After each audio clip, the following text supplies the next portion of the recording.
When we hear the word Kafkaesque, a very specific image usually pops into our heads, right? We immediately picture these gray, windowless offices, endless mountains of paperwork, and just a really depressing, crushing bureaucracy. But what if I told you that the actual world Franz Kafka created in his final, unfinished masterpiece is far more vivid, bizarre, and honestly, surprisingly human than that tired cliche?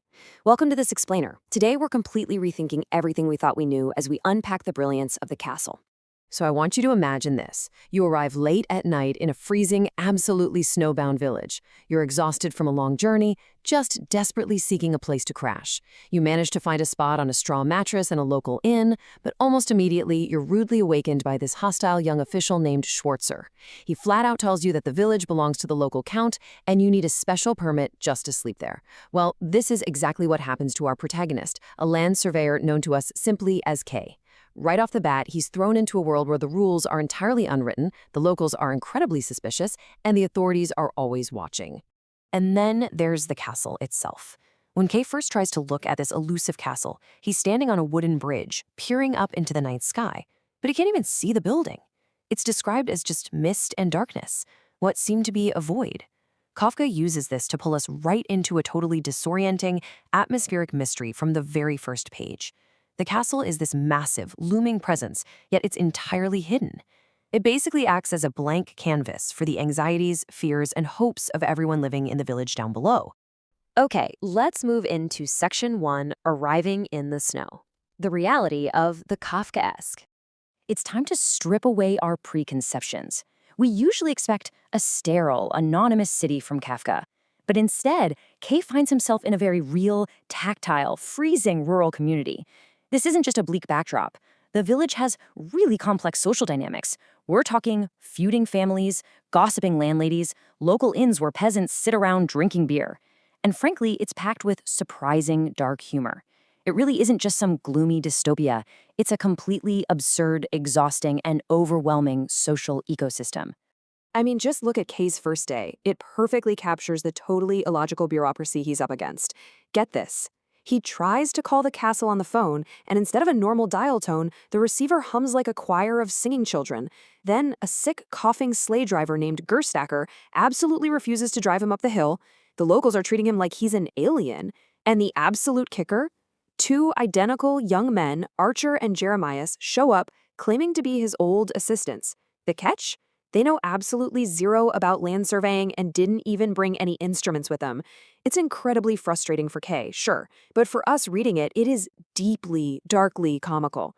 That brings us to Section 2, The Illusion of Authority, the mystery of the castle's power. Because the more Kay tries to reach the castle, the more it seems to slip right through his fingers. And here is a really fascinating linguistic trick Kafka uses. The official Kay is desperately trying to meet is named Clam, but his name strongly suggests the Czech word clam, which literally translates to illusion. It acts as this brilliant mystery box, keeping us constantly guessing whether the castle actually holds any real power or if it's just the illusion of it. The text even tells us that Clam's physical appearance seems to change depending on who's looking at him, what their mood is, and what they're hoping for. He looks different sitting at his desk than he does walking through the village. It really makes you realize that Clam might not be a concrete authority figure at all, but rather a projection of the villagers' own minds. So we really have to ask ourselves, is the authority that's crushing these villagers actually real? Or is it merely a projection of their own intense reverence and desires? Because the villagers are terrified of the castle. They speak its name in hushed tones, they accept terrible abuses from its officials, and they instantly ostracize anyone who dares to defy it. But the castle itself, it often seems completely indifferent to them. It's like a closed circle. The villagers are basically in servitude to an authority that they themselves have elevated to godlike status. There's this quote from the philosopher Arthur Schopenhauer that I think gets right to the philosophical heart of the novel. He says humanity is perpetually driven by an impenetrable mystery we can never truly enter. Kay is exactly like the man in this quote. He just keeps circling the castle. He keeps sketching the facades, demanding entry, demanding answers. But he is a rational modern man trying to force his way into a space that requires unreasoning faith. It's a fundamental mismatch, and honestly, it dooms his quest right from the very start. Let's shift gears a bit. Section 3, Community versus Isolation. Kay's struggle for connection. We're getting into the emotional core of the explainer now, exploring how this incredibly harsh physical environment perfectly mirrors Kay's deep psychological isolation.